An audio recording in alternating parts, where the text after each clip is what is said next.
डिग के पसोपा में ब्रज की धरोहर आदि बद्री कंकांचल पर्वत पर हो रहे अवैध खनन के विरोध में संत द्वारा आत्मदाह के बाद बीजेपी राष्ट्रीय अध्यक्ष जेपी नड्डा द्वारा बीजेपी की हाई लेवल बैठक के बाद मामले की जांच के लिए 5 सदस्यीय सांसदों की कमेटी गठित की गई। भाजपा नेतृत्व के निर्देश पर राजस्थान के डिग स्थित आदि बद्री कंकांचल पर्वत अवैध खनन घटना स्थल पहुंचा। बीजेपी संसदीय दल बरसाना संत रमेश बाबा के आश्रम पर भी पहुंचा। माताजी गौशाला आश्रम पर उन्होंने संत विजयदास बाबा को श्रद्धांजलि दी। इसके बाद ब्रज के संतों के साथ मामले को लेकर बात की। यहां से दिल्ली पहुंचकर भाजपा नेतृत्व को अपनी रिपोर्ट भी देंगे। भरतपुर के डीग क्षेत्र के अंतर्गत पसोपा में स्थित आदि बद्री कंकांचल पर्वत की पहाड़ियों पर अवैध खनन के विरोध में पिछले 1.5 साल से संतों द्वारा धरना दिया जा रहा था। संत लगातार मांग कर रहे थे कि ब्रज की धरोहर आदि बद्री कंकांचल पर्वत की पहाड़ियों पर हो रहे अवैध खनन को राजस्थान की गहलोत सरकार रोके। संतों द्वारा बार सरकार को अल्टीमेटम दिया गया, लेकिन सरकार ने कोई कार्यवाही नहीं की तो संतों ने आत्मदाह करने का ऐलान भी किया। इसके बावजूद भी राजस्थान सरकार ने मामले को लेकर गंभीरता नहीं दिखाई। इसके बाद बरसाना के संत ने खुद को आग के हवाले कर दिया और आत्मदाह किया। इस मामले के तुरंत बाद बीजेपी राष्ट्रीय अध्यक्ष जेपी नड्डा ने दिल्ली में बीजेपी की हाई लेवल बैठक बुलाई और पूरे मामले की जांच को लेकर एक 5 सदस्यीय सांसदों की जांच कमेटी गठित की। इसके बाद जांच कमेटी डीग के पसोपा पहुंची, वहां घटना स्थल का निरीक्षण किया। उसके बाद संसदीय दल सीधे बरसाना पहुंचा और यहां सबसे पहले संत विजयदास बाबा को श्रद्धांजलि दी। इसके बाद अवैध खनन के मामले को लेकर ब्रज के संतों के साथ एक बैठक में भाग लिया।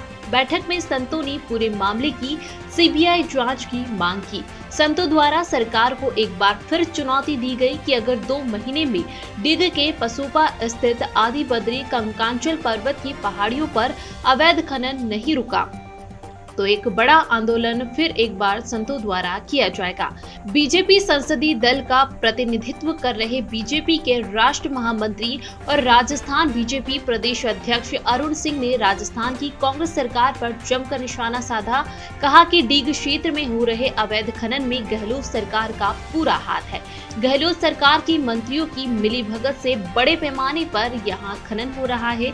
संतों द्वारा सीबीआई जांच की मांग की गई। हम बीजेपी के राष्ट्रीय अध्यक्ष जेपी नड्डा जी को अपनी रिपोर्ट सौंपेंगे और बीजेपी का शीर्ष नेतृत्व जरूर इस बड़े मामले पर प्रधानमंत्री नरेंद्र मोदी से चर्चा करेगा। राजस्थान की गहलोत सरकार ब्रज की पहाड़ियों धरोहरों को पूरी तरह से नष्ट करना चाहती है। पिछले 1.5 साल से संत धरना दे रहे थे, लेकिन गहलोत सरकार ने अवैध खनन पर कोई कार्यवाही नहीं की। यही कारण रहा कि संत द्वारा ब्रज की धरोहर को बचाने के लिए बलिदान दिया गया। संत खुद के लिए नहीं बल्कि देश और समाज के हित में हमेशा कार्य करते हैं। अगर संत को पर्यावरण संरक्षण और श्रद्धालुओं के जो आस्था के केंद्र जो पर्वत है उनको बचाने के लिए इतना बड़ा संघर्ष करना पड़ा और वो भी 550 दिन से ऊपर। अभी सोचा नहीं था कि 550 दिन किस प्रकार से आप लोग के मन में एक दृढ़ इच्छा शक्ति थी। यह जो पर्वत है बचना चाहिए, श्रद्धा का केंद्र है, तो उसके लिए बचाने के लिए बलिदान देना पड़ा। और यह किसी भी राज्य सरकार के लिए बहुत शर्म की बात है कि साधु संत आंदोलन में करें, वो आंदोलन करें और लगातार इस प्रकार का उसकी बातों के अपेक्षा किया है। और तो और एक केंद्रीय एक प्रदेश के मंत्री राजस्थान के अभी कह रहे थे कि ऊपर जब बाबा जो ऊपर चढ़े नारायण दास जी, तो वहाँ से यह बोलने का काम किया, यह कूद क्यों नहीं गया, आत्महत्या क्यों नहीं करते। ब्रह्मलीन साधु श्री विजयदास जी को आत्मदाह के लिए विवश करने तथा पवित्र कंकांचल व आदि बद्री पर्वतों व ब्रज क्षेत्र के पर्यावरण के संरक्षण के प्रस्ताव 10 माह तक लंबित रखने के पीछे लगी उच्च स्तर पर संरक्षण प्राप्त खनन ताकतों के षड्यंत्र में संलिप्त दोषियों का खुलासा करने व दोषियों को सजा दिलवाने के लिए संपूर्ण घटनाक्रम की निष्पक्ष जांच सीबीआई से करवाई जाए।